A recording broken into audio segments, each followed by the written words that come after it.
And that's, I think, one of the scariest things that I've learned over the course of the last 157 years of social media being around. And even more so recently. At 9:15 a.m. on a January morning that would shake the entertainment industry, two sealed envelopes left the headquarters of a streaming giant in California. One was addressed to a court in Los Angeles. The other bore an address that, in recent years, has become synonymous with stability, a sense of duty, and royal continuity. What initially appeared to be a routine administrative procedure turned out to be the prelude to one of the most explosive escalations in the global celebrity world. Netflix filed a lawsuit. The target, Prince Harry and Meghan Markle. The amount in dispute, $100 million. The charge, serious breach of contract, systematic deception, a calculated game of prestige without corresponding performance. At the same time, the same company sent an invitation to Catherine, Princess of Wales. 2 letters, 2 worlds.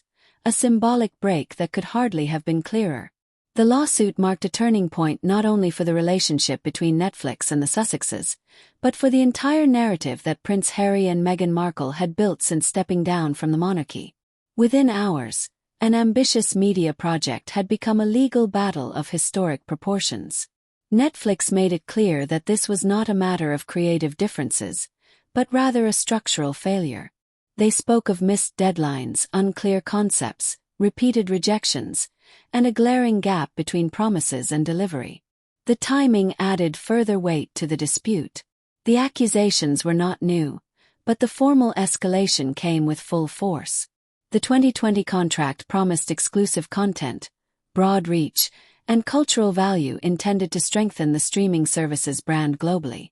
4 years later, the ambitious promise was met with only a handful of released content, and its reception fell far short of expectations. Internally, Netflix spoke of a loss of trust, externally, of a necessary clarification. In parallel, a second story began, quieter in tone but no less consequential. The invitation extended to Catherine, Princess of Wales, outlined an educational project focused on heritage, responsibility, and societal benefit. The contrast was striking. While Prince Harry and Meghan Markle surrounded themselves with lawyers and crisis advisors, Catherine became the focus of a strategic realignment. The move was interpreted as a signal, away from conflict-ridden celebrity and toward solid substance. In Monteito, the news caused unease. Reports of internal consultations, frantic phone calls, and mounting pressure circulated. The lawsuit was more than a financial threat. It called into question the credibility of the entire Archewell project. At the same time, Netflix's royal pivot intensified the perception that the company valued reliability and impact, qualities Catherine had embodied for years. The palace reacted with unusual clarity. King Charles II, through a statement, indicated that any collaboration promoting education, the common good, and cultural responsibility was consistent with the mission of the Crown. Without naming names, the message was clear. The institution took a stand, and it did not favor those who publicly sought conflict. The public debate gained momentum. Commentators spoke of a paradigm shift in the way celebrities were treated, of the return of measurable merit as the benchmark. The lawsuit became a litmus test for an industry that had long relied on star power. Now the question was whether symbolism without substance still carried weight, or whether contracts and expectations would regain their importance. By the end of that morning it was clear. It wasn't just about money. It was about credibility, about narratives, about the future of public roles in the digital age. Netflix had drawn a line. Prince Harry and Meghan Markle stood on one side, Catherine, Princess of Wales, on the other. The consequences of this moment would extend far beyond the courtroom. What lessons can the industry learn from this confrontation? And who will define what constitutes genuine impact going forward? The origins of this escalation lie several years in the past and begin with one of the most ambitious media deals in recent streaming history. When Netflix announced its exclusive deal with Prince Harry and Meghan Markle in 2020, it was hailed as a strategic coup. The streaming service was banking on global attention, moral authority, and the magnetic appeal of 2 names that were then considered the epitome of a modern, progressive new beginning. Expectations were correspondingly high, both internally and externally. The contract envisioned a multi-year collaboration encompassing various formats, including documentaries, series, and programs aimed at a younger audience. Netflix provided substantial funding, coupled with clear development goals, timelines, and quality standards. The model was based on exclusivity and trust. Prince Harry and Meghan Markle were granted creative freedom, but also the obligation to regularly deliver marketable content that would meet the company's international standards. However, tensions emerged early on. Internal processes stalled, planned development phases were delayed, and concepts remained vague. While public communication spoke of visionary projects, impatience grew behind the scenes.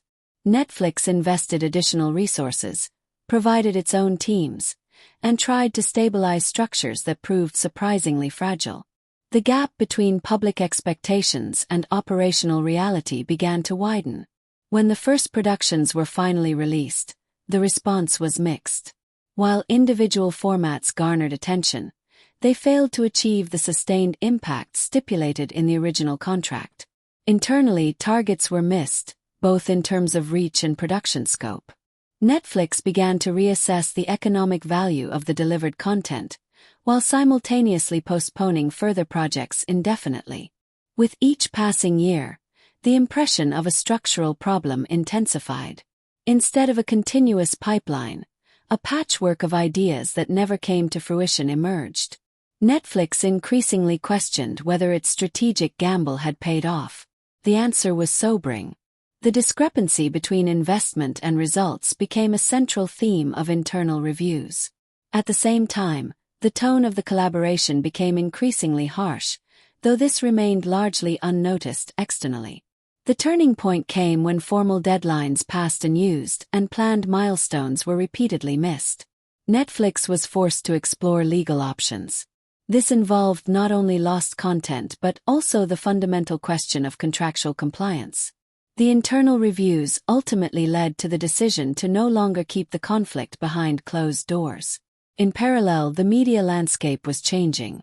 The market became more competitive, budgets were scrutinized more closely, and streaming services increasingly distanced themselves from prestige projects that did not promise a reliable return on investment. In this climate, the question of reliability took on new significance. Netflix began to realign its portfolio and prioritize projects that combined substance, planning security, and social relevance. It was in this context that Catherine, Princess of Wales, came into sharper focus. Her long-term commitment to educational health and environmental issues was perceived as credible and consistent. Unlike short-term media projects, their work was based on institutional embedding and clearly defined goals. For Netflix, this represented an alternative characterized not by controversy, but by continuity. While Prince Harry and Meghan Markle continued to try to maintain their media position, the contrast grew. The narrative of a new beginning began to crumble, replaced by questions of accountability and results orientation. Netflix faced a fundamental decision: cling to a strained contract or make a clean break that would set new priorities. They chose the latter. This set the stage for the legal action that would follow. What began as a visionary partnership developed into a lesson in expectation management and contractual reality. The backstory shows that the lawsuit did not arise out of thin air, but was the result of a long-standing, simmering conflict. The consequences would only become apparent in the following months and would have a lasting impact on the industry. As the collaboration progressed, doubts intensified about the feasibility of the original commitments. What increasingly preoccupied Netflix internally was not just the number of productions released, but their relationship to the contractually agreed-upon scope. The gap between the ambitious promise and the actual delivery became the core problem. Internal evaluations noted that the realized formats fell short of the initial promises made at the start of the partnership, both in terms of content depth and production quality. The released projects were emblematic of this discrepancy. Delays, subsequent revisions, and a high need for corrections characterized the development process. Netflix was forced to contribute its own resources to even bring productions to the point of release readiness. This gradually shifted the responsibility from the creative partner to the client. From the company's perspective, this undermined the fundamental principle of the deal, which was based on independent development and reliable delivery. Added to this was a growing uncertainty about future projects. Presentations remained vague concepts, were repeatedly revised, and priorities shifted. For Netflix, this meant planning uncertainty in a market increasingly characterized by efficiency and clear decision-making processes. While other partnerships were making measurable progress, Prince Harry and Meghan Markle's portfolio stagnated. The internal evaluation of the delivered content was correspondingly sobering and led to a reassessment of its economic benefits. The financial aspect moved more sharply into focus. Netflix began to weigh the value of the production against the advance payments made. This resulted in a deficit that weighed not only monetarily but also strategically. Missed market opportunities, tied-up production capacity, and growing reputational damage were factored into the calculations. What had been a prestige project had become a risk factor that was increasingly difficult to justify. At the same time, pressure from within the company mounted. Employees reported frustration with lengthy processes and unclear decision-making structures. The collaboration was perceived internally as burdensome, as expectations were repeatedly disappointed. Netflix had to question whether the partnership was still viable in the long term or whether it was freeing up resources that could be used more effectively elsewhere. Public perception also began to shift. The initial euphoria gave way to a more critical scrutiny. Observers questioned why such a lucrative contract had yielded so few tangible results. These discussions intensified internal pressure to take a clear stance. Netflix felt compelled to address not only the financial aspects but also the public discourse. The turning point came when several deadlines passed without substantial progress. Warnings and internal appeals had no lasting effect. From the company's perspective, a line had been crossed. The collaboration had transformed from a creative partnership into a permanent crisis management exercise. At this stage, the legal assessment took center stage, as the conditions for continuation no longer seemed to exist. While Netflix reassessed the situation, Prince Harry and Meghan Markle attempted to stabilize their position. However, the dynamics had already shifted. The question was no longer how to salvage the contract, but rather what consequences should be drawn from its failure. For Netflix, it was clear that continuing as before would send the message that promises were being made without consequence. The decision to resolve the conflict legally was the result of this development. It reflected the assessment that the rupture was not isolated incidents but rather systemic. What began as a creative difference transformed into a fundamental dispute about responsibility and accountability. The case highlighted, for example, how quickly prestige can turn into a burden when expectations remain consistently unmet. At the end of this phase, a sobering realization emerged. The gap between promised potential and actual performance had become too wide to ignore. Netflix prepared the step that would finally bring the dispute into the public eye. The reactions this would trigger were predictable, and the next stage of escalation was not long in coming. With the formal filing of a lawsuit, the conflict reached a new level of escalation. Netflix deliberately chose the public route, signaling that internal mediation attempts had failed. The move was calculated and intended to have an impact. A simmering contractual dispute became a precedent-setting case that extended far beyond the immediate parties involved. The accusations were sharply worded and targeted not only non-performance but a pattern of systematic failures. Netflix's legal strategy emphasized clarity. The accusation was that key commitments had not been met, and that the deviations from the agreed scope of services should be considered not creative freedom, but a breach of contract. The claim, amounting to hundreds of millions of dollars, was interpreted as a signal that the streaming service was unwilling to silently bear the reputational damage and financial losses. Within the industry, the move was seen as a reckoning with a culture of overpromising. On the other side, a period of intensive damage control began. Prince Harry and Meghan Markle were forced to realign their public strategy. Reports of crisis meetings, legal counsel, and the involvement of external communication specialists circulated. The aim was to avoid the impression that the situation had spiraled out of control. At the same time, the Sussex's inner circle attempted to portray the dispute as a disagreement over creative standards. However, this interpretation increasingly met with skepticism. The lawsuit painted a picture that corresponded with existing publications and appeared to be supported by internal processes. Netflix pointed to development deadlines and evaluation criteria that had been repeatedly missed. In the public eye, the focus shifted from individual projects to the fundamental question of reliability. The debate took on a momentum that spiraled out of control for those involved. Simultaneously, a counterattack began on a narrative level. Reports circulated about alleged unequal treatment, internal tensions, and missed opportunities that shouldn't be blamed solely on the Sussexes. But these attempts to cast doubt on the situation met with a changed landscape. The market had transformed. Patience had become a scarce resource, and contracts were once again understood as binding guidelines. For Netflix, consolidating its position was crucial. The company emphasized, both internally and externally, that the move stemmed not from short-term frustration but from a long-term reassessment. The escalation was also intended to signal to other partners that commitments were taken seriously. At a time when streaming services were streamlining their business models, the case became a symbol of a tougher stance. The conflict also had political and institutional dimensions. The simultaneous approach of Catherine, Princess of Wales, reinforced the impression of a deliberate contrast. While the Sussexes were embroiled in legal battles, a figure representing stability and continuity came to the fore. This parallel was interpreted by observers as a strategic realignment that extended far beyond a single lawsuit.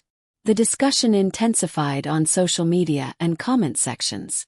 The question of whether celebrities enjoyed special privileges or had to submit to the same standards as other contractual partners became increasingly heated.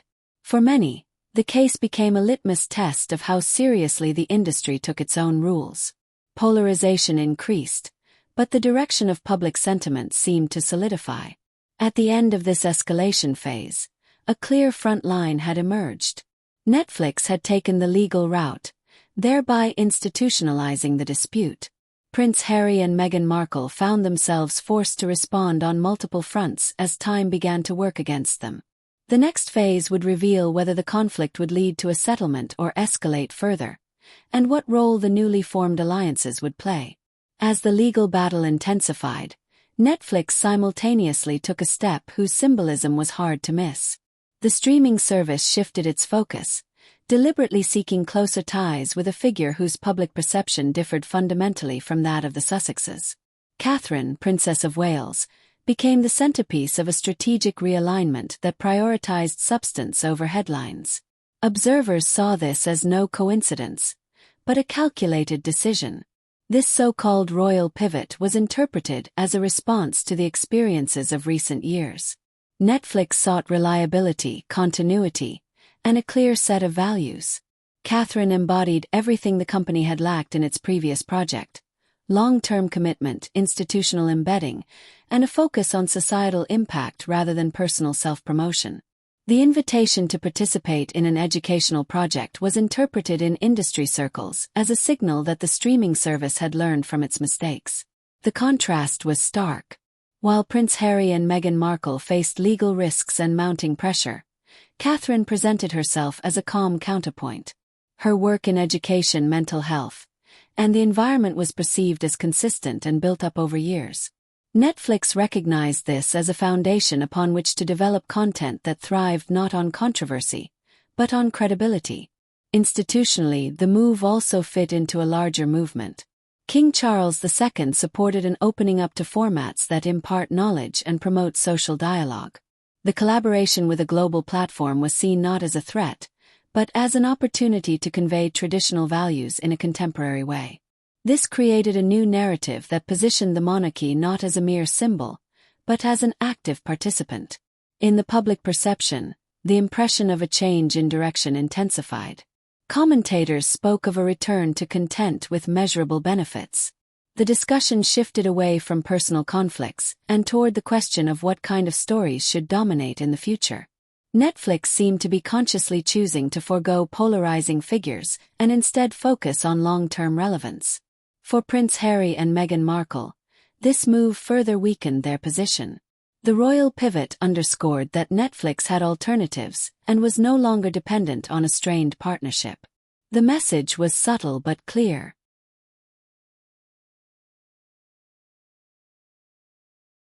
The market rewards reliability more than mere attention. At a time when trust was already fragile, this development acted as an additional pressure factor. Simultaneously, the tone of the reporting changed. Catherine was increasingly used as a benchmark against which others were measured. Her role was portrayed not as competition, but as a point of reference. This reinforced the impression that Netflix wasn't looking for replacement, but rather a new definition of collaboration. The pivot thus became a statement about values and priorities. For the industry as a whole, this development sent a powerful signal. Streaming services that had long relied on celebrity endorsements began to reevaluate their strategies. The focus shifted toward partnerships that appeared sustainable in the long term.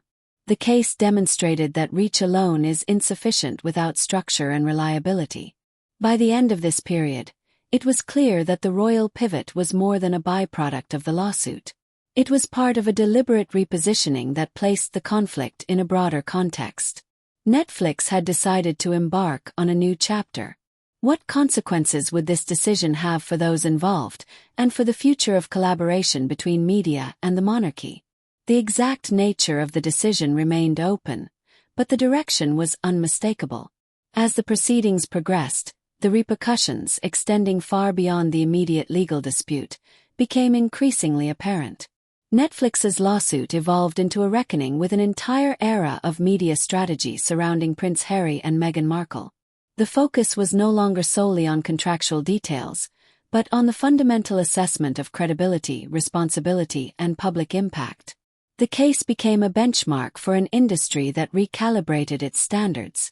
The financial risks came increasingly into focus. The sum demanded represented a potential liability that called into question the entire Sussex's structure. Reports of rising costs, dwindling revenues, and growing uncertainty reinforced the impression that the dispute was taking on existential dimensions. The conflict had escalated from a creative difference into a legal and economic test. At the same time, the reputational damage intensified. Public perception shifted further in favor of Netflix, which presented itself as the guardian of contractual standards. Prince Harry and Meghan Markle found themselves increasingly on the defensive. Attempts to reframe the debate lost their impact, as the facts were perceived as damaging. The impression that expectations had been systematically unmet took hold. Institutionally, the gap widened, with the monarchy signaling unity and a clear prioritization. King Charles II made it unequivocally clear that commitment, duty, and substance would be the guiding principles for future public projects. Catherine, Princess of Wales, became the central figure in a new narrative that emphasized continuity and social responsibility. This contrast intensified the Sussex's isolation.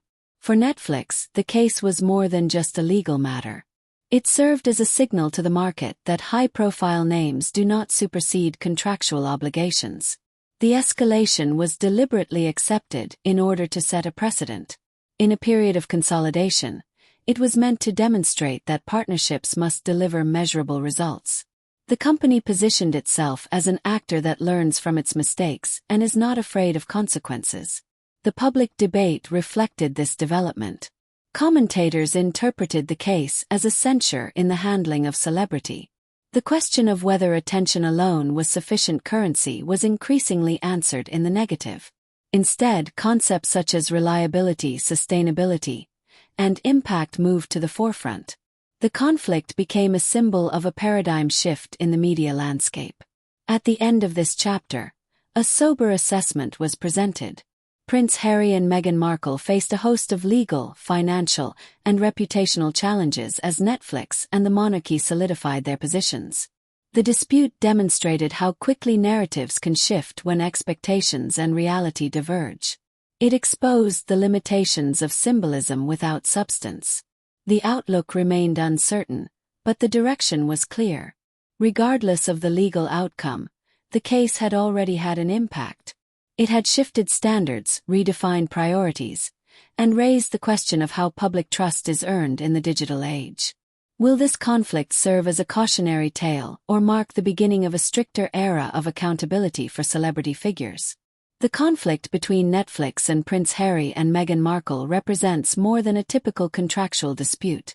It symbolizes a fundamental shift in how celebrity power and responsibility are viewed in the global media industry. What began as a visionary partnership gradually evolved into a clash over reliability, performance, and the limits of symbolic capital.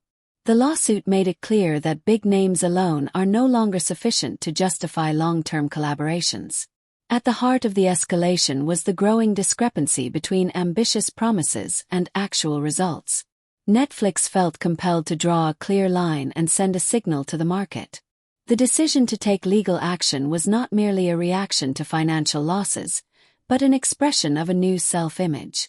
Contracts apply even to high-profile partners, and non-compliance does not go unpunished. This made the case a precedent for an industry in flux. In parallel, the royal pivot to Catherine, Princess of Wales, revealed a strategic realignment. Netflix consciously prioritized stability, institutional embedding, and societal impact. This decision intensified the contrast with the Sussexes and underscored the growing importance of credibility and continuity. Supported by King Charles II, a new narrative emerged, positioning the monarchy as an active and responsible actor. For Prince Harry and Meghan Markle, this development meant a double burden, both legally and reputationally. Public perception shifted, and attempts to regain control of the narrative met with limited success. The case demonstrated how quickly narratives can change when expectations are not met. Ultimately, an open question remains that extends beyond this specific instance. Does this mark the beginning of a new era in which public figures are judged more on measurable performance, and what will future partnerships look like under these altered circumstances?